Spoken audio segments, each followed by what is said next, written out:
This is wrestling's greatest moments. Hey now wrestling fans, it's time for another episode of Wrestling's Greatest Moments. There are many reasons Madison Square Garden has earned the nickname the Mecca of Professional Wrestling, including the many great moments that took place there. Sit back as Wrestling's Greatest Moments looks at Madison Square Garden Magic, the Brawl to end it all. We'll look at the night Cyndi Lauper and Wendi Richter kicked off the rock and wrestling era, beginning the road to the first ever WrestleMania. Before we get started, don't forget to subscribe to our channel and hit that notification bell so you don't miss a single video. The sorry state of women's wrestling. For decades, women's wrestling was controversial in the United States. The idea of scantily clad women, just what scantily clad meant, has always been a topic of debate. Parading around in the ring offended moralists. As for the matches, some felt that no self-respecting woman would fight it out in the ring, so why encourage the behavior? Despite these misgivings, women's wrestling enjoyed upturns and downturns in popularity. As a result, if there was money to be made, promoters only concerned themselves with whether the cash was worth any headaches that came with it. Women's wrestling enjoyed popularity in the 1940s and 1950s. According to historians Pat Laprade and Dan Murphy, in the 40s and 50s, Billy Wolfe, Mildred Burke, and the Fabulous Moolah helped women's wrestling expand into an international attraction. The advent of television turned wrestlers, both male and female, into TV stars, bringing them out of the arenas and into viewers' living rooms. However, the so-called scandals over women's wrestling and the idea that it was a sideshow attraction often made it easy for promoters to ditch it in favor of men's wrestling. Consequently, women's wrestling was absent from wrestling cards, or when it did show up, it was rare. While women's wrestling didn't go away in the 1960s and 70s, it was usually a special attraction, not much different than midget wrestling in how it was treated as a novelty. However, pop culture would bring women's wrestling back, and as we'll see, play a major role in the WWF's success. First, we need to see how a random meeting started a revolution.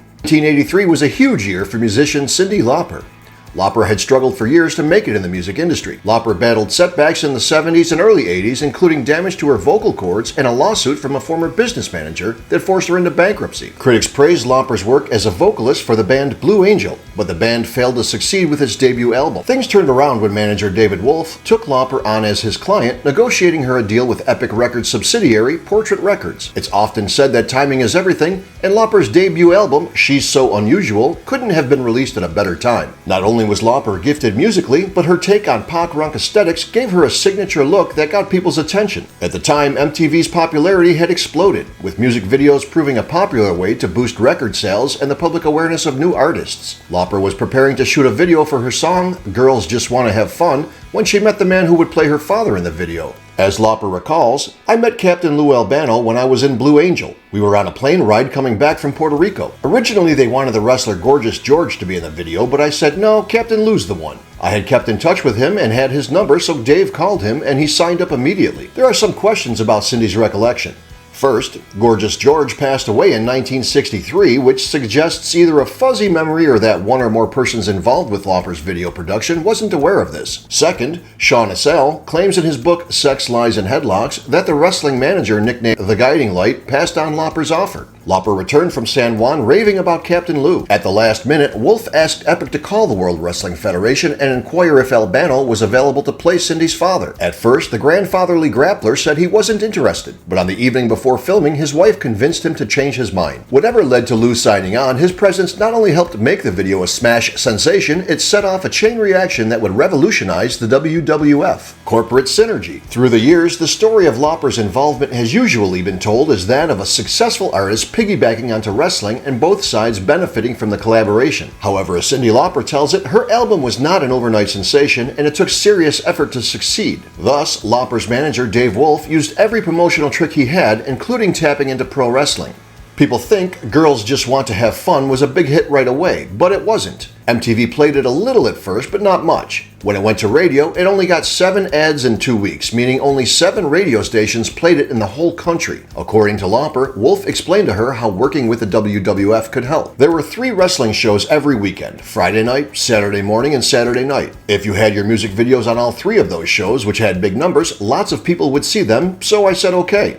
As Lauper explains, Vince McMahon agreed to air Cyndi's videos in exchange for her promoting wrestling when she appeared on interview shows such as The Tonight Show with Johnny Carson. An appearance on David Letterman's Late Night Show helped, and over time, Cyndi's career took off. Lou Albano's presence in Cyndi's video helped bring in more viewers, and he sensed there was plenty of gold left to mine in the wrestling world. Lauper's debut album, She's So Unusual, became a smash, while MTV played Girls Just Want to Have Fun in a seemingly endless loop. As noted in the book, Sisterhood of the Squared Circle, Lauper's demographic seemed to fit Vince McMahon's vision for his fan base. MTV had grown from 2.5 million homes when it launched in August 1981 to more than 20 million homes in the spring of 1984. With 2/3 of its audience under the age of 25, it was exactly the demographic that Vince was aiming for when he decided to replace his Vanilla World Champion Bob Backlund with the more charismatic Hulk Hogan. Wolf, who used to watch wrestling when he was younger, probably did the math as well and pitched an idea to McMahon in the spring of 1984. Wolf pitched an idea to Vince McMahon, a feud between Captain Lou Albano and Cyndi that would lead to a main event match.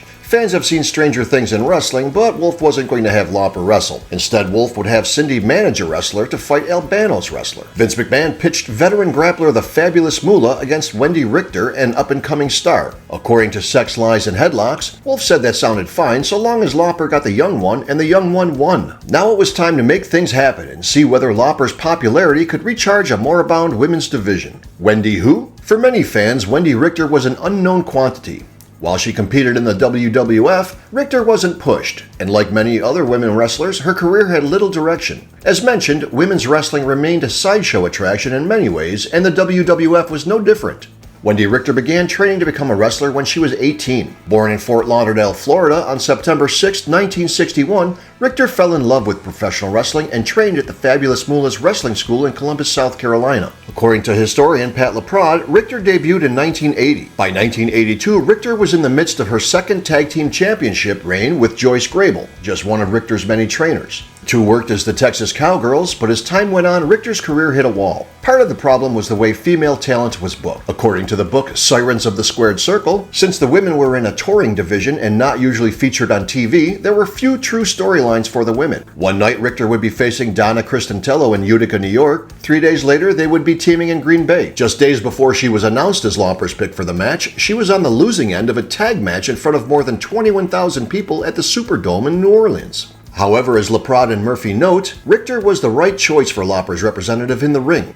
McMahon chose Richter as his new female superstar because she looked the part. While not a great interview, she was young, tall, and attractive. She was the right fit for Lauper. No other woman in the WWF at the time really fit that description. And what of Lou Albano's charge, the Fabulous Moolah? While there have been serious allegations about Moolah's activities outside the ring with her students, we'll leave it at that. However, if there is enough interest, we'll make a video exploring the allegations against the Fabulous Moolah. Let us know below in the comments. Lillian Ellison began wrestling in the late 1940s, also serving as a valet for Nature Boy Buddy Rogers and for the Mexican wrestler the Elephant Boy. By 1956, Moolah was NWA World Women's Champion, having won it in a battle royal. She eventually purchased the rights to the championship, which bestowed her with considerable power in the women's wrestling world. In 1983, Moolah began competing exclusively for Vince McMahon Jr.'s WWF. McMahon purchased the rights to the women's title, just one example of his quest to conquer the pro wrestling industry and shape it to match his vision. In typical wrestling tradition, Moolah was billed as undefeated for many years, despite having dropped the title before. McMahon likely hoped this fictional undefeated streak would make Cyndi Lauper's bid to have her wrestler topple the champion seem impossible. Now it was time to do the heavy lifting, building the angle and seeing how fans would react. If it paid off, it could mean more publicity for Lauper and the WWF. If not, it would likely end any further cross-promotion between rock and wrestling. Thankfully, MTV's director of programming, Les Garland, was always looking for new ways to promote MTV, which had grown by leaps and bounds since its 1981 debut. Wolf pitched his idea to Garland, and the executive told Wolf he not only had MTV's backing, but that MTV would air it live. This was unprecedented, as MTV had stuck to booking concerts. Cyndi clobbers Lou. The storyline involving Cyndi Lauper was a natural progression of Lou Albano's involvement and appearance in the highly successful music video Girls Just Want to Have Fun. Albano began boasting on TV how he'd made Lauper a star and even appeared on Roddy Piper's talk segment Piper's Pit to brag as only he could. While Albano's portrayal of a loudmouth could entertain, he was still booked as a heel. Captain Lou was a maestro at getting under the fans' skin with his obnoxious attitude, looks, and comments. Roddy Piper utilized his own gift of gab, playing along with Albano's narrative that he was Lauper's manager and responsible for her success. The WWF played things out perfectly as some holes appeared in Albano's story. Over time, fans learned that Lauper's manager was asking and later demanding Albano to stop his baseless boasts. Wolf even appeared on Piper's Pit, revealing Albano wasn't Cyndi's manager, and that was why Lauper hadn't appeared on Piper's Pit despite Albano's promise to bring her to TV. Wrestling is a business built on selling the sizzle, not the steak, so the Albano and Lauper saga played out several weeks before Lauper appeared. However, it was worth the wait, as Piper's Pit once again became the site for one of wrestling's hottest angles. Lauper was initially gracious with Lou, that is until he became more obnoxious and condescending. Albano pushed his luck when he showed a decidedly chauvinistic side that likely had some fans wondering if Captain Lou should be named Captain Caveman for his attitudes towards women, not to mention his look. Lauper had enough, eventually socking Lou with her purse and knocking over a table on Piper's Pit. Lauper was ready to show Albano that a woman could beat a man at his own game. She wasn't going to wrestle, but she was going to manage a wrestler against Albano's. Before long, fans learned that Lauper, or Loopy Lauper as Roddy Piper nicknamed her, would manage Wendi Richter against Albano's choice, longtime women's champion, the Fabulous Moolah. History is made. July 23, 1984 was the night that women's wrestling lit the fuse for the road to WrestleMania. At the time, there were plenty of other things to catch the public's attention. What was going on in the entertainment world? When Dove's Cry by Prince was at the top of the Billboard Hot 100, while Bruce Springsteen's Dancing in the Dark held at number 2, the furthest it would go on in the chart. The summer blockbuster season was in full effect as Ghostbusters was still on top of the box office. Best Defense, starring Dudley Moore and Eddie Murphy, debuted that week, coming in at number 2, while Gremlins and the Karate Kid also showed staying power, holding the number 3 and 4 spots. The match was broadcast on MTV, a first for professional wrestling and a sign of the Rock and Wrestling Connection's potential power. Cyndi Lauper was at ringside along with her manager Dave Wolf. The match ended as the Fabulous Moolah went to pin Richter with a bridge. However, Richter lifted her shoulder at the last moment while Moolah didn't, resulting in a new champion. Richter's win changed her career overnight. She was now the face of the women's division and an important part of the WWF's overall roster. Richter's win led to appearances on the covers of wrestling magazines and articles inside, an uncommon occurrence in North America. Wendi Richter understands the role Cyndi Lauper played in her success. In 2012, she told the Cauliflower Alley Club, "I have to thank Cyndi Lauper, also for her contributions because it was her influence that skyrocketed my career, as well as Roddy Piper and the late Lou Albano." While the WWF didn't capitalize on Wendi Richter's popularity over the long run or use her success to build up a women's division, Richter proved that there could be a market in the promotion for women's wrestling. An unparalleled success for MTV and the WWF. The WWF already had Hulkamania, but adding Lauper to the mix only increased mainstream attention. Lauper used her pop culture cash to persuade the beautiful people that wrestling was the next big thing. As Shaun Assael describes it, the hipster crowd, which traveled as a pack between art galleries and clubs and hot new restaurants, followed her into wrestling. Suddenly, the New York Post was reporting that Andy Warhol was thinking of painting Hulk Hogan and that David Letterman was raving to his high-powered friends at NBC about TNT. The irony crowd had discovered wrestling.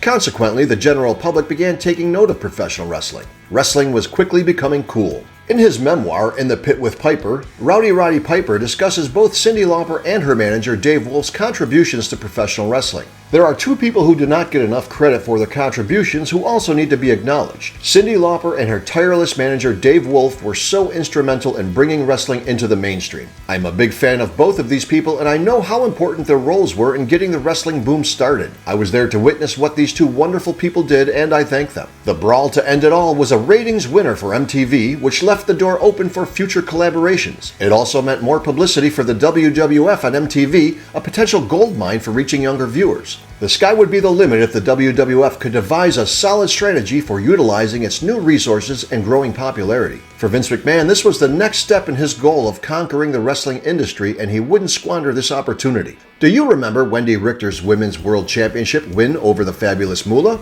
How much do you think it affected the WWF? Share your thoughts in the comments section and let us know if there are any videos you'd like wrestling's greatest moments to cover. In the meantime, hit that like button, subscribe to our channel, follow us on X and Instagram, and spread the good news about wrestling's greatest moments, the channel that celebrates the squared circle.